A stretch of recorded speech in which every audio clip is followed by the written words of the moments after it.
Last class two components हम already microeconomics के study कर चुके हैं. Now we study the last component and the third component of microeconomics, that is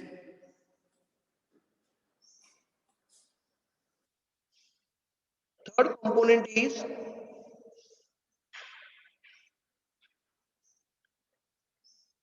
theory of price.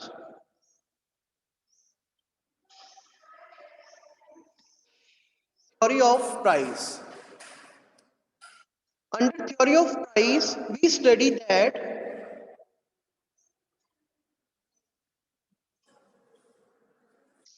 how price can be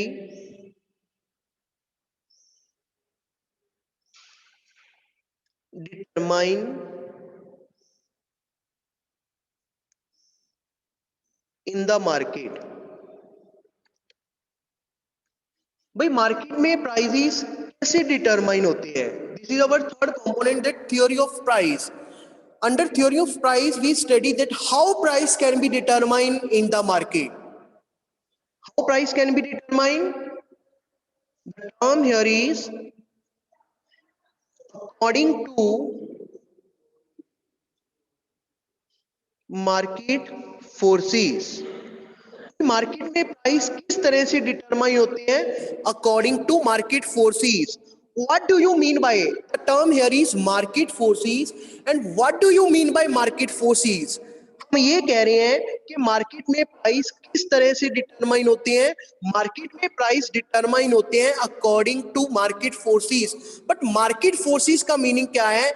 market forces का meaning है that price can be determine in the market according to market demand and market supply. Market में prices किस तरह से determine होते हैं, कैसे determine होते हैं? भाई मार्केट में गुड्स की डिमांड कितनी है और मार्केट में गुड्स की सप्लाई कितनी है, ये डिटरमाइन करेगा कि मार्केट में किस प्राइस के ऊपर गुड्स की डिमांड होगी या गुड्स की सप्लाई होगी. कैसे? ध्यान से समझना, बड़ा बहुत इंपॉर्टेंट टॉपिक चल रहे हैं. How can be price determine in the market? देखिए कैसे डिटरमाइन होते हैं according to market forces. Market forces का मतलब क्या है? बहुत बार आगे वर्ड यूज होगा मार्केट फोर्सेस. तो जब मैंने आपको कहा मार्केट फोर्सेस तो आपके मन में तभी आ जाना चाहिए that it means according to market demand and market supply. भी मार्केट में गुड्स की डिमांड कितनी है, कितना लोग खरीदना चाह रहे हैं, एंड मार्केट सप्लाई कितना प्रोड्यूसर्स गुड्स को बेचना चाह रहे हैं. कैसे डिटरमाइन होते हैं प्राइस? आइए देखते हैं कैसे डिटरमाइन होते हैं. अगर किसी गुड्स की मार्केट में डिमांड ज्यादा है, सप्लाई कम है. आप इसे पूछूंगा आंसर, चैट बॉक्स ओपन कर लीजिए अपना, कि अगर गुड्स की मार्केट में डिमांड ज्यादा है, सप्लाई कम है, तो भाई जी उसकी प्राइस के ऊपर क्या इंपैक्ट होगा? फटाफट चैट बॉक्स में आंसर बताइए. अगर किसी कमोडिटी की मार्केट में डिमांड ज्यादा है, सप्लाई कम है, इसका मतलब क्या है कि कुछ ऐसा सामान है कि लोग तो बहुत ज्यादा खरीदना चाह रहे हैं लेकिन मार्केट में उसकी उतनी अवेलेबिलिटी नहीं है, प्राइस ज्यादा होगा या कम होगा? यस, सबसे पहले आंसर दिया है शगन ने, इंक्रीज होगा. चन्ना इंक्रीज होगा. उशीर इंक्रीज होगा. लवशिका इंक्रीज होगा, प्राइस इंक्रीज होगा. Ranveer Singh high price. वंश मोर. मन्नत कटोदिया प्राइस हाई होगा. अर्चिता इंक्रीज. तनु इंक्रीज. यस यस यस, सभी का सही है भाई. भाई मार्केट में क्या होगा? गुड्स का प्राइस, मार्केट में गुड्स का प्राइस क्या होएगा? इंक्रीज. Very good. अगर आप इतना ध्यान से समझोगे तो मैं प्रॉमिस करता हूं आपको कि ऐसा कुछ नहीं है कि आपको इकोनॉमिक्स समझ में ना आए. ठीक है, तो कैसे डिटरमाइन हो रहे हैं price? According to the market demand and market supply. अगर मार्केट में डिमांड ज्यादा है, सप्लाई कम है, तो मार्केट में गुड्स का प्राइस क्या होएगा? ज्यादा. ये तो हो गया फर्स्ट केस। सेकंड केस, अगर मार्केट में डिमांड कम है और सप्लाई ज्यादा है, कंज्यूमर तो डिमांड कम करके राजी हैं, कंज्यूमर डिमांड कर नहीं रहे हैं, लेकिन मार्केट में गुड्स का सप्लाई बहुत ज्यादा है, प्रोड्यूसर बहुत ज्यादा बेचने के लिए तैयार बैठा है, लेकिन कोई खरीदार नहीं मिल रहा है। तो प्रोड्यूसर अपना सामान बेचने के लिए क्या करेंगे? फटाफट आंसर दीजिए। वो प्राइस इंक्रीज करेंगे या डिक्रीज करेंगे? क्या बात है जी, 10 बच्चों ने तो मेरे कहने से पहले ही आंसर दे दिया। दैट क्या होगा? गुड्स का प्राइस डिक्रीज होगा। ये शगन कौन है भाई? क्लास के बाद मेरे को मैसेज जरूर करना। सबसे पहले क्विकली, सबसे पहले आंसर आपका आता है। Well done, good. तो क्या होगा भाई? मार्केट में गुड्स प्राइस फॉल होगा। सर समझ में आ गया कि अगर मार्केट में डिमांड ज्यादा है, सप्लाई कम है, तो प्राइस ज्यादा होएगा, लेकिन अगर डिमांड कम है, सप्लाई ज्यादा है, तो प्राइस कम हो जाएगा। ठीक है, अंडरस्टैंड, समझ आ गया। ये दोनों केसेस तो समझ आ गए, लेकिन मेरे को अब तीसरा केस आप में से देखते हैं कौन बताएगा।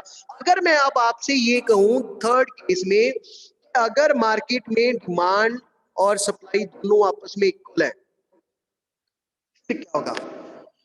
अगर जितनी मार्केट में डिमांड है उतनी ही मार्केट में सप्लाई है, तो प्राइस इंक्रीज होगा या डिक्रीज होगा? आप जल्दी से बताइए, क्या लगता है आपको कि प्राइस में क्या चेंज आएगा? यस, द फर्स्ट आंसर, सबसे पहले आंसर दिया है लव शिखा ने, price will constant. Tanu, price increase होगा नहीं। गौतम पाठक, बैलेंस। लविश, इंक्रीज नहीं होगा। वंश, मीडियम, मीडियम वर्ड नहीं यूज करेंगे। यस उशी, नो चेंज। अर्चिता, कांस्टेंट। वंश, मीडियम। शगन, प्राइस इक्वल रहेगा। जसप्रीत, इक्वल का साइन भेजा है। मन्नत, कांस्टेंट। जीन्स, प्राइस सेम रहेगा, बैलेंस रहेगा। Fix price, yes. Perfect term here is कि अगर मार्केट में डिमांड सप्लाई के इक्वल है, दैट मींस देयर इज, क्या होगा मार्केट में? There is no change in the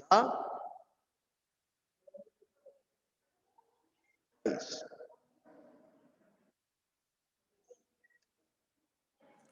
अगर आपने बेटा जी ये थर्ड जो आपको मैंने कंपोनेंट समझा रहा हूं ना, ये मैं थ्योरी ऑफ प्राइस, अगर आपने ये कंपोनेंट, आपको ये प्राइस डिमांड का रिलेशनशिप, ये सब, ये जो थर्ड कंपोनेंट आपको समझ आ गया, तो आपकी बुक का लास्ट 2 चैप्टर्स है। बुक में बिल्कुल लास्ट 2 चैप्टर्स है। तो ये मान के चलिए कि आपके वो 2 चैप्टर्स बिल्कुल क्लियर कट हो गए। अगर आपको ये समझ आ गया, एक तो जो कल रिलेशनशिप समझाए थे वो, और एक आज जो मार्केट डिमांड और मार्केट सप्लाई का रिलेशनशिप, अगर ये सिर्फ और सिर्फ ये 3 रिलेशनशिप आपके दिमाग में समझ आ गए, आपको पूरा अंडरस्टैंड हो गए हैं, क्लियर हो गए हैं, तो आप ये मान के चलिए माइक्रो इकोनॉमिक्स आपको फाइनल में 40 मार्क्स की आनी है। तो मेरे हिसाब से कम आप आपके 10 मार्क्स सिर्फ ये इतना करने से फुल एंड फाइनल हो गए। अब आप ये मत समझ लेना कि सर ऐसा ही क्वेश्चन आएगा कि प्राइस और डिमांड में क्या रिलेशन है, नहीं। ये बेस होगा, उन क्वेश्चंस का बेस होगा, उनकी वैल्यू कम से कम कह रहा हूं 10 नंबर की रहेगी फाइनल्स में। हो सके तो लिख लेना और फाइनल एग्जाम में मेरे से पूछ लेना कि सर आपने ये कहा था और कितने मार्क्स का ये आया है, गारंटी है। और फर्स्ट डे भी बिल्कुल आपको कहा था कि माइक्रो इकोनॉमिक्स और मैक्रो, 11th का एक हिस्सा माइक्रो इकोनॉमिक्स और 12th का दूसरा हिस्सा मैक्रो इकोनॉमिक्स, इतनी ज्यादा इंपॉर्टेंट है, इतनी ज्यादा इंपॉर्टेंट है। जैसे जैसे आप आगे बढ़ोगे इकोनॉमिक्स में, अगर आपको माइक्रो और मैक्रो आती है तो समझो बस आपकी नैया पार है। तो ध्यान से समझना, बार बार आपको कह रहा हूं, मेरे को किसी बात की कोई जल्दी नहीं है। जब तक आपको समझ ना आए, आप क्वेरीज कभी भी ले सकते हो, आपके पास मेरा नंबर अवेलेबल है। तो beta ji, these are the 3 basic components. Firstly, you can take screenshot here for your notes making. ये 3 कंपोनेंट्स अपन ने किए हैं, theory of consumer behaviour, theory of producer behaviour and theory of price. अब यहाँ पे एक छोटी सी बात और बतानी है आपको, वो बातचीत क्या है, थोड़ा जगह चाहिए, रब कर लेता हूँ। जो मैंने अभी आपके ये सामने लिखा है ना, थ्योरी ऑफ प्राइस या how price can be determine in the market, ये जो मैंने लाइन लिखी ना, how price can be determine in the market, ये जो प्राइस डिटर्मिनेशन है, क्या टर्म यूज कर रहे हैं, प्राइस डिटर्मिनेशन। डिटर्मिनेशन वर्ड का मतलब होता है निर्धारित करना, कि मार्केट में प्राइस किस तरह से निर्धारित होते हैं, मार्केट में प्राइस किस तरह से फिक्स होते हैं। This is the main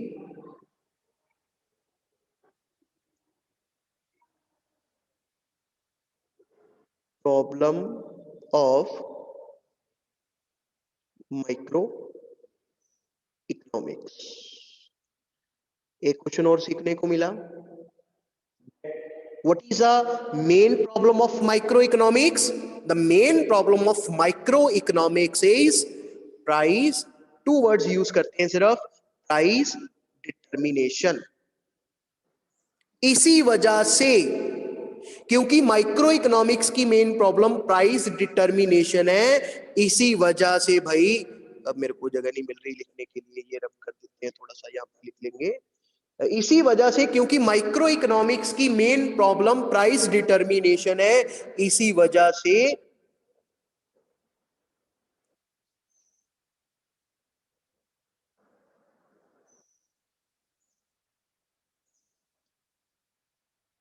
micro economics is also known as theory of price. दूसरा क्वेश्चन सीखने को मिला कि भाई माइक्रो इकोनॉमिक्स का दूसरा नाम क्या है, थ्योरी ऑफ प्राइस, या फिर और क्या क्या कह देते हैं, प्राइस थ्योरी।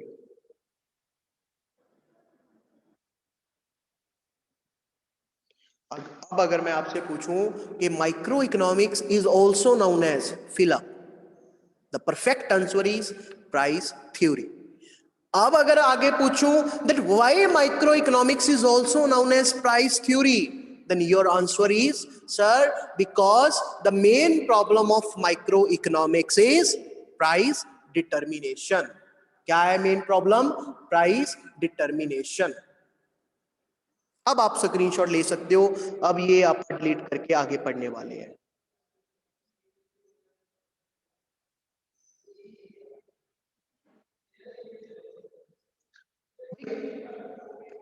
नहीं, मैं शायद आपको ये लगे सर ऐसे ही बड़ी बात करते हैं, लेकिन भरोसा है मुझे आप पे पूरा पूरा। अगर आप अच्छे से क्लास लगाओगे, ठीक है, तो ऐसा बिल्कुल नहीं आपको लगेगा कि पता नहीं क्या कर रहे हैं क्या नहीं कर रहे हैं, यूट्यूब से ये हो सकता है वो हो सकता है ना। अगर यूट्यूब सब कुछ बताए तो टीचर्स की तो फिर जरूरत ही नहीं रहेगी।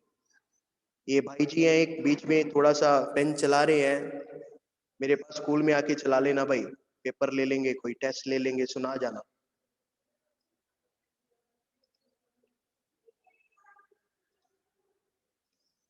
चलिए, तो ये आपका हो गया।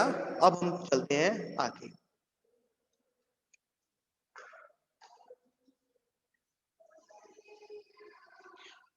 नेक्स्ट टॉपिक इज, अच्छा इसमें कोई क्वेरी है किसी की, फटाफट मैसेज कीजिए।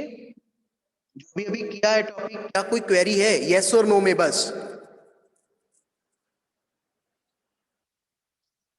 चैट बॉक्स ओपन रखा करो भाई, जल्दी जल्दी। Sopan Chandra no query, Gurtinder no sir, Shagan no sir, Lavish no sir, Lavishka no, Parminder no, no Vansh no वंश।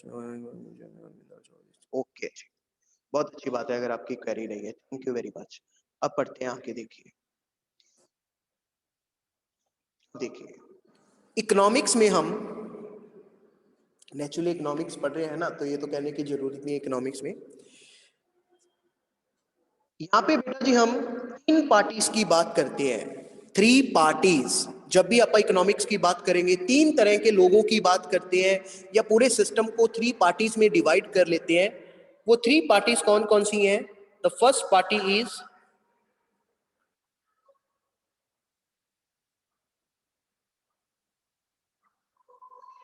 कंज्यूमर, चैट बॉक्स ओपन रखना अपना। प्रोड्यूसर एंड द गवर्नमेंट, ठीक है, इतना तो हो गया। What are the main three parties of economics? Consumer, producer and government. अब ये बताइए फटाफट दैट कंज्यूमर क्या करता है? कंज्यूमर कंजप्शन करेगा या प्रोडक्शन करेगा? फटाफट। यस शगन भाई, जरूर मैसेज करना भाई, सबसे पहले आंसर देते हो हर बात का। Consume goods, consumption, consumption, consumption, consumption, consumption, consumption, consumption. Yes, सभी का आंसर सही है। कुछ बच्चे पार्टिसिपेट कम कर रहे हैं, लेकिन कोशिश कीजिए, आप ही का फायदा है, उतना ही अच्छे से आपको समझ में आएगा। तो कंज्यूमर का मेन मोटिव क्या है? गुड्स की कंजप्शन करना। आपको शायद हंसी आई होगी कि सर ने कितना इजी क्वेश्चन पूछा है ना। कंज्यूमर का मेन काम क्या है? कंजप्शन करना। प्रोड्यूसर का मेन काम क्या है? प्रोडक्शन करना। ये तो ठीक है, ये तो सभी को पता है। कंज्यूमर क्या करते हैं? कंजप्शन। प्रोड्यूसर क्या करते हैं? प्रोडक्शन। अब मेरे को ये बताइए कि हमारी गवर्नमेंट गवर्नमेंट क्या करती है? गवर्नमेंट कंजप्शन करती है या प्रोडक्शन करती है? फटाफट बताइए, देखते हैं कौन बताता है। कंज्यूमर कंजप्शन करते हैं, प्रोड्यूसर प्रोडक्शन करते हैं, लेकिन हमारी गवर्नमेंट क्या करती है? गवर्नमेंट हमारी कंजप्शन करती है या प्रोडक्शन करती है? लवशिका प्रोडक्शन, शगन बोथ, बस सुपन चंदन बोथ, दीक्षा टिक्स लगाती है sir, Ushir, Vansh, Tanu, Sukhman, production, Diksha, Jaspreet Kaur both, Gurtinder both sir, Sukhman, yes yes. तो भाई हमारी गवर्नमेंट क्या करती है बेटा जी? हमारी गवर्नमेंट क्या करती है? हमारी गवर्नमेंट दोनों कुछ करती है। हमारी गवर्नमेंट कंजप्शन भी करेगी और हमारी गवर्नमेंट प्रोडक्शन भी करेगी। गवर्नमेंट कंजप्शन भी करती है और गवर्नमेंट प्रोडक्शन भी करती है, दोनों काम करती है गवर्नमेंट। फटाफट आंसर दीजिए अगला। ठीक है, समझ आ गया कि कंज्यूमर कंजप्शन करते हैं, प्रोड्यूसर प्रोडक्शन करते हैं, हमारी गवर्नमेंट दोनों काम करती है। गवर्नमेंट कंजप्शन भी करती है, प्रोडक्शन भी करती है, लेकिन कंज्यूमर ऐसी गुड्स और सर्विसेज की कंजप्शन करेगा? What is the main motive of consumption? कल भी बताया था। यस उशीर, the best answer is satisfaction, to get maximum. क्या वर्ड यूज करेंगे? The main motive of every producer is to get maximum satisfaction.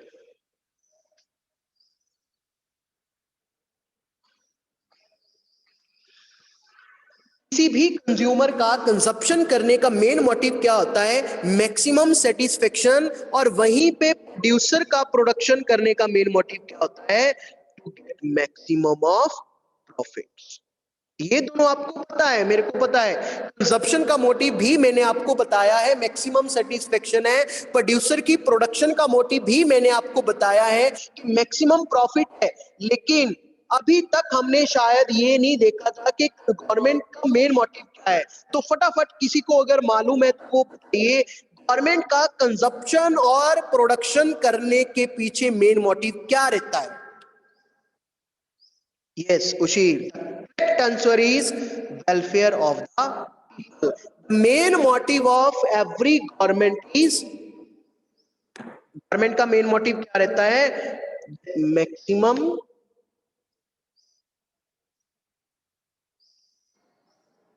Social welfare. ये भी तीनों टर्म्स आपने दिमाग में बिठा लेनी है।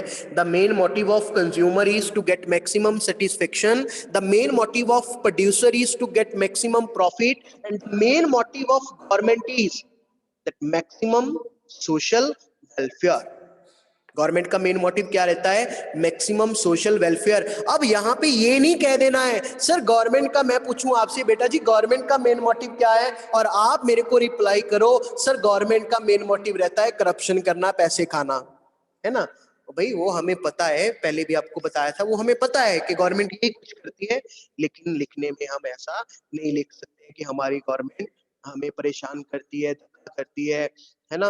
हम टैक्स देते हैं गवर्नमेंट को, फिर भी गवर्नमेंट हमें सब फैसिलिटीज जो कि गवर्नमेंट को देनी चाहिए, वो सारी फैसिलिटीज गवर्नमेंट हमें प्रोवाइड नहीं करती। अब देखिए आगे, इतना समझ आ गया। कंज्यूमर कंजप्शन करते हैं, मैक्सिमम सेटिस्फेक्शन मोटिव है। प्रोड्यूसर प्रोडक्शन करते हैं, मैक्सिमम प्रॉफिट मोटिव है। गवर्नमेंट हमारी कंजप्शन भी करती है, प्रोडक्शन भी करती है, और मेन मोटिव क्या रहता है? Maximum social welfare. अब देखिए आगे, स्क्रीनशॉट ले सकते हो आप।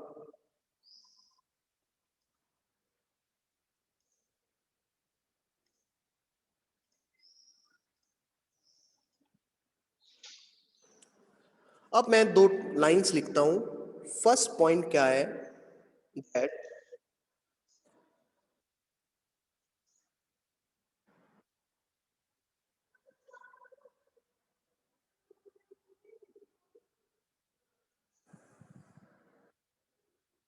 Human wants are unlimited.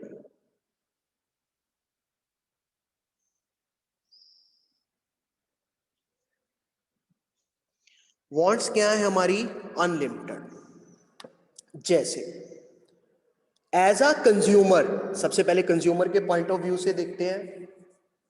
हमें हमारी वांट्स क्या है? घर चाहिए, राशन पानी चाहिए, कपड़े चाहिए, मोबाइल चाहिए, उसमें रिचार्ज चाहिए, स्कूटी चाहिए, बाइक चाहिए, साइकिल चाहिए, स्कूटी बाइक में पेट्रोल भी चाहिए, है ना?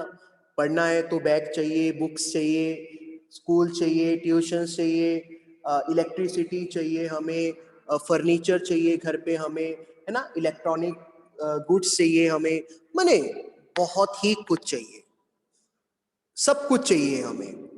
और मतलब वांट्स आर अनलिमिटेड, बहुत ज्यादा है, बहुत ही ज्यादा है।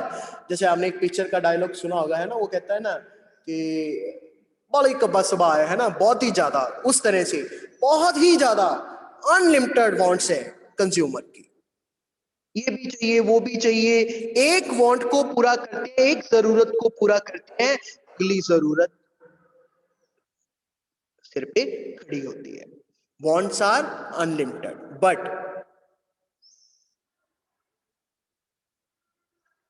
Resources are scarce. ये स्कार्स वर्ड का मतलब पता है क्या होता है किसी को? SCARCE, scarce. Yes, Lavshika less, Chandana shortage, Mannat limited, Shagan less than we want, Ushir lack of something. Yes, scarcity का, स्कार सिटी का मेन जो इजी वर्ड है अगर उसे कहें, स्कार सिटी का रिसोर्सेज और स्कार्स का मतलब क्या है? लिमिटेड होना, लेस होना, कम होना। सही है आप सभी का। That resources are scarce. Scarce की अगर आपको स्कार्स वर्ड बनाए स्कार सिटी से,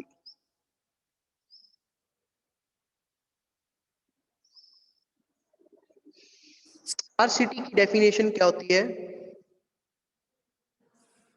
स्कार सिटी माने कम होना। When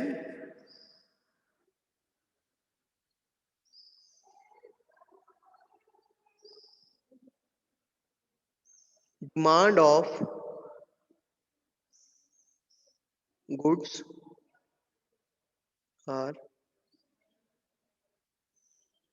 more than its supply. Scarcity क्या है? कि जब गुड्स की डिमांड उसकी सप्लाई से, भाई डिमांड ज्यादा है, सप्लाई कम है। जब ऐसी सिचुएशन होती है तो ऐसी सिचुएशन को आप क्या कहते हैं? स्कार्सिटी, कम होना। कम कब होगा? नेचुरली है, जैसे मान लो आप किसी बेकरी पे गए, आपने कहा कि हमें 5 पैटीज चाहिए, लेकिन उनके पास 2 ही थी। दैट मीन्स उनके पास उन पैटीज की स्कार्सिटी है ना, कम है। ये तो मैसेज आए हैं, किसके आए हैं? लेट्स सी सर, ये कौन सा टॉपिक कर रहे हैं? मैंने आपको पहले भी कहा है, एक बच्चे का मैसेज आया, सर कौन सा टॉपिक कर रहे हैं? अभी आपने बिल्कुल भी चिंता नहीं करनी है क्या पढ़ रहे हैं बुक में से। अभी भी, आज भी आपने बुक से कुछ नहीं करना है। You just make your notes on your economics register, ठीक है? जो मैंने समझाया है वही पढ़ोगे। कल की क्लास के बाद मैं आपको बताऊंगा कि आपने बुक में से क्या पढ़ना है ना? वरना होता है ना कि अगर वो बस पे लिखा होता है ना कि हाथ बाहर नहीं निकालना है, सवारी अपने सामान की खुद जिम्मेवार है, उसी तरह से अगर आप अपनी मर्जी से करोगे फिर सवारी अपने सामान की खुद जिम्मेवार है, फिर मेरी कोई रिस्पॉन्सिबिलिटी नहीं है। आपको ऐसे कुछ नहीं समझ आएगा, ठीक है? तो ध्यान से समझिए जितना मैं बता रहा हूं फिलहाल आपको। वांट्स अनलिमिटेड, ऐसे अगर बुक की पढ़ानी हो आपको तो फिर बुक की मोबाइल से पीडीएफ बनाई और उसी से आपको वो बोल दिया, बता दिया। फिर इतनी मेहनत ना करें कि आपको है ना लिख लिख के माउस से आपको पढ़ाए, ठीक है? तो ध्यान से समझिए। वांट्स क्या है? अनलिमिटेड। रिसोर्सेज क्या है हमारे पास? स्कार्स। रिसोर्सेज स्कार्स का मतलब क्या है? अब देखिए, जैसे अभी अभी हमने बातचीत की है, हमें ये भी चाहिए, हमें वो भी चाहिए। अभी भी बातचीत की है हमने कि हमें घर भी चाहिए, हमें राशन भी चाहिए, हमें बाइक भी चाहिए, कार भी चाहिए, मोबाइल बड़ा भी चाहिए, एक छोटा सा मोबाइल भी चाहिए, साथ में है ना कपड़े भी चाहिए, और कपड़े भी पूरे 20 30 40 जोड़ी हो, है ना? जो एक बार पहन लिया उसके बाद महीना दूसरे की, 2 महीने दूसरे की बारी ना आए। शूज, सैंडल्स, चप्पल्स हर तरह की हो, अलग अलग हो, है ना, वैरायटी हो, बोले बहुत कुछ चाहिए। लेकिन क्या हम अपनी सभी जरूरतों को पूरा कर सकते हैं? फटाफट बताइए। क्या किसी को लगता है कि हमारे पास बहुत सारा पैसा है, हम अपनी सभी जरूरतों को पूरा कर सकते हैं? यस, सबसे पहले आंसर आया है लवशिका नो, वंश नो, उशीर नो, शगन नो, दीक्षा नो, मन्नत कटोदिया नो। परफेक्ट, यही सबसे अच्छा आंसर है कि हम चाह के भी अपनी सभी जरूरतों को पूरा नहीं कर सकते हैं। द रीजन बिहाइंड दिस, हम अपनी सभी नीड्स को फुलफिल क्यों नहीं कर सकते हैं? उसका मेन रीजन क्या है? Main reason is scarce. क्यों? क्योंकि हमारे पास रिसोर्सेज बहुत ज्यादा स्कार्स है। ये जो स्कार्सिटी है ना, ध्यान से समझना। स्कार्सिटी के लिए यहाँ पे एक अच्छा वाला वर्ड लिखते हैं। जो स्कार्सिटी है ना, ये स्कार्सिटी क्या है?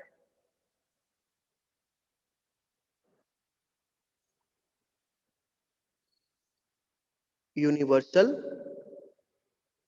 ट्रुथ।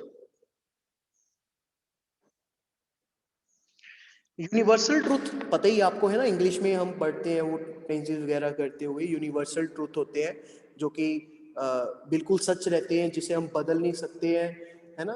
तो इस तरह से जो स्कार सिटी है बेटा, ये बात ध्यान में रखनी है, स्कार सिटी भी एक यूनिवर्सल ट्रुथ है। चाहे कंज्यूमर है, चाहे प्रोड्यूसर है, चाहे गवर्नमेंट है। अब आप ये मान के चलिए कि हमारी कंट्री में कितना ज्यादा रोला इस समय में है कि वेंटिलेटर्स नहीं है हमारे पास, मेडिसिन नहीं है हमारे पास, ऑक्सीजन नहीं है हमारे पास, है ना? तो ये मतलब, अब आपको ये लगता होगा शायद कि गवर्नमेंट के पास तो बहुत सारा पैसा है, गवर्नमेंट कुछ भी कर सकती है, कभी भी कुछ भी कर सकती है ना? रिलायंस वाले कंट्री के सबसे अमीर आदमी है, वर्ल्ड लेवल पे टॉप 10 में आते हैं, वो कुछ भी कर सकते हैं? नहीं। हमारी वॉन्ट्स के मुकाबले हमारे पास जो रिसोर्सेज हैं वो स्कार्स है। स्कार्सिटी क्या है? एक यूनिवर्सल ट्रूथ है। हर पर्सन को स्कार्सिटी फेस करनी ही पड़ती है, चाहे वो रिच पर्सन है, चाहे वो पुअर पर्सन है। मान के चलिए, इजी एग्जांपल बताता हूं, कोई गरीब आदमी है ना? उसको मतलब वो अपनी जरूरतें पूरी कर रहा है, 100 वाली टी शर्ट पहन रहा है, 50 वाली पहन रहा है शर्ट, 200 वाली पहन रहा है ना। रिच बंदा जैसे जैसे आप अमीर होते जाते हैं, रिच होते जाते हैं, वैसे वैसे अपनी जरूरतें महंगी होती जाती हैं। आप अमीर हो गए तो हमें वो 50 रुपीज वाली, 100 रुपीज वाली, 200 रुपीज वाली शर्ट टी शर्ट पहनते हुए शर्म आती है। फिर हम 2000 वाली पे पहुंच जाते हैं, और ज्यादा रिच होते हैं, फिर और ज्यादा, है ना। मतलब ये नहीं है कि अगर आपके पास पैसा बढ़ रहा है तो आपकी वांट सेटिस्फाई हो रही है, नहीं। हमारे खर्चे उतने बढ़ जाते हैं, हमारे खर्चे उतने बढ़ भी जाते हैं और उतने महंगे भी हो जाते हैं, है ना। फिर मोबाइल 2000, 4000, 5000 वाला नहीं चला